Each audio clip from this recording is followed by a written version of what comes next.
Hi guys, and welcome back to another video where today we're going to be predicting the scores of week 7 of the 2019-2020 Premier League season. Now before we get on to week 7, let's have a quick look back at how well we got on in week 6. So last week I had a fairly decent week, got 7 points with one perfect result, that being Wolves to draw with Crystal Palace at Selhurst Park. And I came away with 13 points, a lot better than I've been doing recently. I came away with 3 perfect scores. The Leicester victory over Spurs 2-1, the 1-1 draw between Palace and Wolves, and also the Liverpool away victory against Chelsea. Representing the viewers last week was Neil Crastin, and he came away with 7 points with just a 1 perfect score, which was the 0-0 draw between Newcastle and Brighton. Now, top scorer of the week in the viewer section was Grolly67, who came away with 11 points. I think he's been a representative of the viewers this season already. Now, there was actually somebody in the comment section who came away with 14 points, but it was an edited score. So I'm going a little bit harsh now. Anybody with an edited score, I'm going to discount. If you were genuine, so I am sorry about that, but I'm going to have to be a little bit harder from now on. So congratulations to Grolly67 on his or her 11 points. But overall now, Nathan, you're on 38 points for the season. I'm on 45, and the viewers are on 36 points. So with my scores this week, I've moved ahead a little bit. If you're playing along in the Fantasy Football League, here is the top 10. And as you can see, we have a new leader this week, which is Terry Anions, managed by Terry Vargas. I think that's how you pronounce it. Game week score of 75 points, overall total of 401 points overall. Top scorer of the week is You Are My Cardiff, managed by Yosef Taleb, and they had 90 points through the week, so a cracking score there. Nathan, this week you came away with 52 points, which puts you on 265 points overall, but 155th position in our league. Have I gone down again? You have indeed, yes. I had 57 points, only 5 points more than you this week. 340 points overall, but I'm in 60th position, and I think I went down a little bit this week as well. But that's enough of last week. Let's move on to week 7 and predict some scores.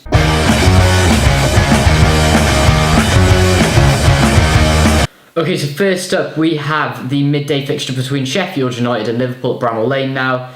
Sheffield United getting a really good win against Everton last time around. 2-0 win, but they only had one shot, I believe, on target. One shot on target. The other one, even though they won 2-0, the other one was an own goal. So not a lot of attacking intent from Sheffield United there. Not much there at all, but they are performing well away from home, but at home they're not doing the best, whereas Liverpool, perfect so far, and that run is just clearly going to continue, isn't it? So I'm going to say 3-0 Liverpool. Yeah, I'm going to go for a Liverpool victory as well, but I think it's going to be a lot tighter than that. Okay, I know Sheffield United, they went away to Everton, a fantastic result there, but Everton haven't been in the best of form recently. Sheffield United, very hard to beat. I don't think they've lost by more than 1 goal this season. No, they haven't.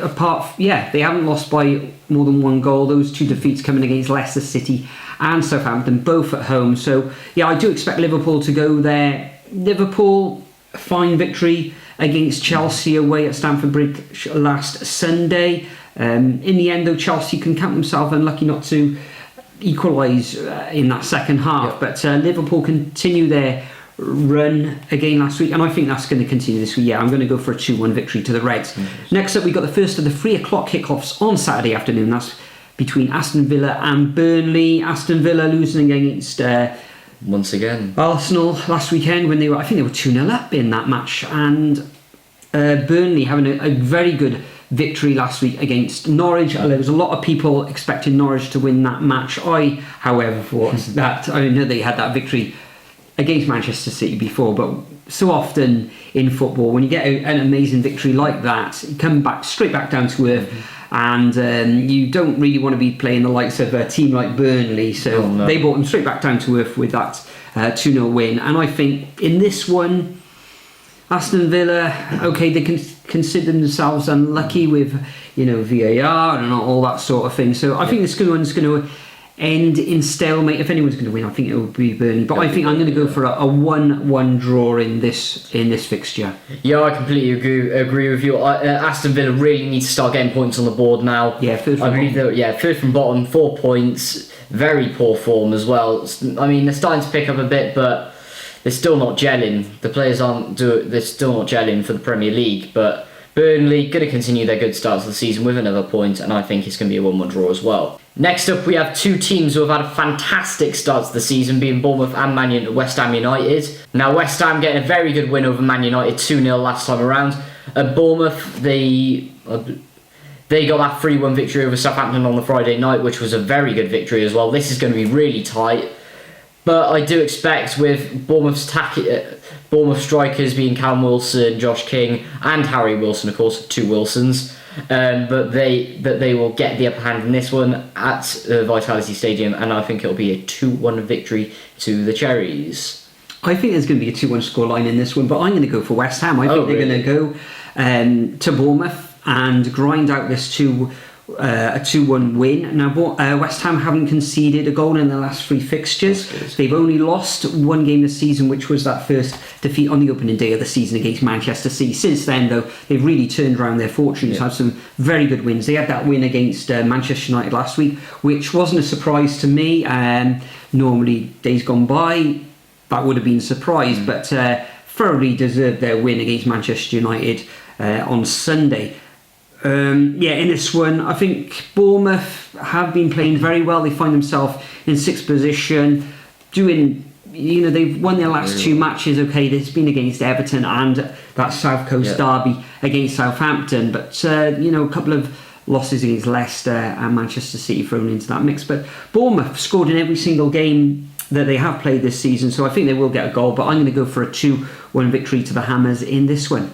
Moving on to the next fixture, we got Chelsea against Brighton. Now, Brighton considered themselves very unfortunate not to get anything win at all. Well, really. A win. They did get a point. They did get a point against Newcastle last week. They should have won. They were all over Newcastle. I think they had something like 70% possession in that match, and they were constantly getting chances as well. Whereas Newcastle were doing nothing, literally. But they couldn't get any. They didn't put it into the onion bag. Chelsea doing a lot better than I envisaged at the start of the season. I know they're in 11th position and they are picking up points here and there, but I thought they've only got the 2 victories this season so far, but doing slightly better than I thought, or playing better, you could say. But I think Brighton are going to be give them a very stern match in this one. However, I think that Chelsea are just going to sneak this one in a very close encounter, and I'm going to go for a 2-1 win to the home team in this one. But Brighton are going to give a good account of themselves. Yeah, I think Brighton will give a good challenge for this one, but I do expect Chelsea to keep clean sheet, believe it or not. Okay.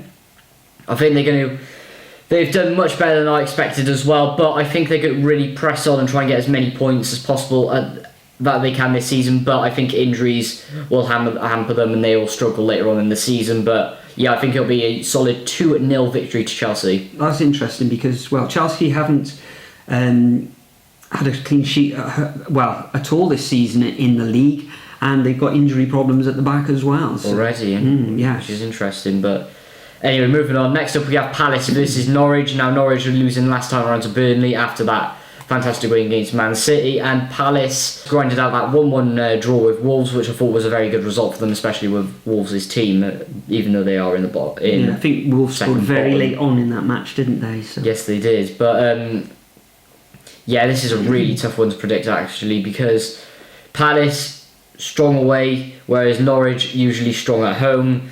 So you never know what's going to happen with this one, and I think it's going to be a 1-1 draw. Probably a Pukki goal or a Buenda goal, whatever his name is. Yeah, I agree. I think it's going to be, as you say, a very tight affair. But I think Crystal Palace, they sort of blow in hot and cold. Yeah. Did get that draw against Wolves. Wolves this season so far, Paul find themselves second from bottom at the moment. But I think the know-how of Crystal Palace in the league, they've been there for a number of years now. Norwich coming up, they find themselves struggling a little bit, even though they did have that fantastic victory against Manchester City a couple of weeks ago, and I think earlier in the season they beat Newcastle, but away from home, not so good. So I'm going to go for a 2-1 victory to Palace in this fixture. Yeah. Next up, we got Tottenham at home against Southampton. Now Tottenham, since the turn of the year, their form has been abject to say the least. Haven't been winning that many games. They lost against Colchester in the EFL Cup last night, albeit on penalties. Yeah. And they did bring, the likes of Son on last night. They had quite a few regulars playing in that, but I know Harry Kane didn't play in that. Dele Alli didn't that great at the moment. Not sure what's happening there. So Southampton at home, they would have given Spurs all sorts of problems, but it is at the new White Hart Lane. Usually in the media, there's a lot of media outlets in the moment giving grief to Tottenham, and normally people say, well, maybe this will end up in a draw, but I think Tottenham, going against what everyone is saying at the moment, I think they're going to come away comfortable victors in this one, and I'm going to go for a 3-0 victory to the Whites in this one. Interesting, yeah, I agree with you. I think Pochettino, especially after yesterday, is going to want them fired up, and he's going to put a full strength squad out. Kane, Son, Mora, instant. Maybe depends on how Dele Alli does in training this week, but yeah. I actually think it'll be 2-0 though, because I think Southampton will tighten up their defence a bit, but they could very well score. But yeah, Southampton had a very good win last night against Portsmouth as well. They did, indeed. At Fratton Park in the derby as well, which Hassan Hootle, of course, said he couldn't believe how loud it was there, even though it's not as loud as Cardiff Swansea, by the way. But anyway, they could very well score, but it's going to be a 2-0 victory to Tottenham there. Next up, we have Wolves versus Watford, 19th versus 20th. Watford managing to actually win a game last night against them lot down the road, which I thought was a slight miracle there, to be fair, especially with the way Watford has started this season. Have they even won yet? Not yet. They've had a couple of draws recently. 2 draws and that's it. But same with Wolves. They haven't won yet this season. And but to be fair, Wolves did play Palace last time around, and they did seem to be improving. Well, it was a very, very late goal though. So. It was a very, very late goal, but I think they will start to improve, Wolves, and start to push on. And I can actually see this one being a solid 2-0 victory to Wolves. Yeah, I think the Wolves will win this one, but it is going to be a tough encounter. It seems to me that Watford were sort of turning the corner. They got absolutely dismantled last week against Manchester City, but I think they will score in this one. But yeah, I'm going to go for a Wolves home victory. That crowd is really going to have to get behind the black and golds. I think their name is rather than Black and Amber, which are Newport County, was black and gold. So yeah, I'm going to go for a 2-1 victory to Wolves. They really need to, they need some points on the board themselves. Next up, we got the evening kick-off between Everton and Manchester City. Everton, terrible loss last week against Sheffield United, which we've already touched upon. They did have chances. Richarlison missing a couple of chances. Moise Keane as well. He had a good chance, just couldn't convert in the end. Manchester City coming off that fine victory last week and winning last night as well, with quite a few changes in the team in the League Cup. So yeah, I can't see anything than a Manchester City win in this one. However, I don't think it's going to be as convincing as that Watford victory. So I'm going to go for a 3-0 win to the Citizens in this one at Goodison Park, because I think Everton are going to need to shore up a little bit. I can't see them scoring, but it won't be as humiliating as what people will see in this one. Yeah, I'm 3-0 to Manchester City for me. Yeah, I completely agree with you. I don't think it'll be as humiliating, but after the way Everton have been playing recently, I think Marco Silva is going to want them scoring goals, and I think they'll get one. And I think he'll probably be either Richarlison, Yerry Mina, or maybe even a Dean goal. But yeah, I think it'll be a 3-1 victory to Man City. There'll definitely be goals in this one. Moving on to Sunday, only one match on Sunday. We have Leicester versus Newcastle. Now, Newcastle looked absolutely atrocious when they were playing Brighton. Very lucky to get that point. But really, they shouldn't have, especially after the way they played. They're just not playing well. Steve Bruce, I just don't think is the right man for the job for him. And many Newcastle fans saying that he's one of the worst Newcastle managers of all time. And that's saying something, because he's not even the worst Newcastle manager to be called Steve. So, yeah, but Leicester, what a start to the season they've had. 3 wins, 2 draws and 1 loss. Brendan Rodgers is really doing well there, and I actually think that Leicester are going to get another victory here. It is at the King Power. And yeah, I just think it'll be a 2-0 victory, probably 2 Vardy goals. Yeah, exactly the same as you. I'm going to go for a 2-0 victory to the Foxes in this one, yeah.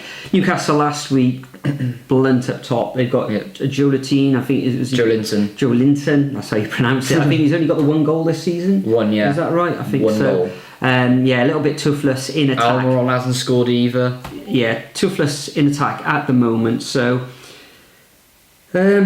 yeah, Leicester City, fine victory last week. I called that one, got that one. Yeah.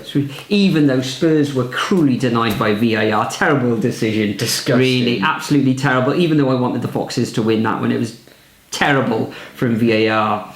Okay, letter of the law says it is offside, but it's just ridiculous, ruining stuff at the moment. So yeah, 2-0 victory to the Foxes in this one for me. Final fixture of the weekend takes place on Monday evening at 8 o'clock, and that's between Manchester United and Arsenal. Manchester United, terrible record at the moment. Oh God, Solskjaer, what are you doing? Last weekend against West Ham, called that one as well. Knew West Ham would win, but not as convincingly as I thought. However, Manchester United, I think, with all the problems they've got going forward at the moment, they've got injuries up front with Rashford out. Martial's had issues. They don't have a striker. Yeah, I think Martial may be back for the weekend. I'm not sure. We're recording this on Wednesday even, so maybe he'll be back. But should have signed somebody once Lukaku went. You haven't got anything. Relying on a 17-year-old striker is not brilliant. I think Pogba's back for the cup match this evening, so that's a positive from a Manchester United point of view. Arsenal scoring lots of goals at the moment, however defensively they're not great, so I think Arsenal haven't won at Old Trafford in the league since something like 2004, and I think that's going to continue, but I can't see Manchester United winning this one, so I'm going to have to go for a stalemate in this one. I think both teams will score. It won't be high scoring, so I'm going to go for a 1-1 score draw. Probably not the best of games either. 1-1 for me. It won't be the best of games because you've got a team who can't attack it but can defend. Well, sometimes, let's just say. And then we have 2 goals last weekend. So. Then we have a team who can attack and destroy teams, but we won't even mention Arsenal's defending at all because of how painful it is to watch their players defend. I mean, Unai Emery may have to play Mustafi that things have got that bad. Although some Arsenal fans were saying he actually played pretty well. That's a miracle. So, I've never seen Mustafi play well, ever, literally. I don't think he's even a football player. Like, how can you play that badly? But yeah, I can't see either team winning this one at all. And with the Arsenal stats, they're just allergic to winning at Old Trafford, honestly. And Man United, there is no way they're going to beat a team that's expected to finish in the top 6 anytime soon. So this is going to be a stalemate, and it'll be 1-1 probably, maybe even 0-0. So that concludes our predictions for Week 7 of this 2019-2020 Premier League season. As usual, I'm going to leave a template of the fixtures in the description. All you need to do is copy and paste them into your comments. And like Grolly67, you could get a shout out in the next video if you're the top scorer. Also, as usual, I'm going to pick somebody at random, probably on Friday evening, to represent the viewers in our little league table. Remember, viewers at the moment are on 36 points. You're on 38, Nathan, and I'm on 45. So viewers need to step up to the mark this weekend. So, Nathan, before we go, is there anything you'd like to add? Yes, that's my channel link in the description below. And this weekend, we're not going away to Hull, Cardiff Hull, so... Saturday, are you going to stream? There will be a stream indeed. Excellent, and find that over on your channel, which is NWN. Yes, it should start about 10 minutes before kick-off, but if YouTube decides to play it, then it'll probably be delayed, just like last week's was. Thank you, YouTube. You are useless. We'll watch out for that one. Fingers crossed it'll all go. Okay, but for now, guys, thanks for watching as usual. Have a great weekend watching the football. Good luck with your predictions, and we'll see you in the next video.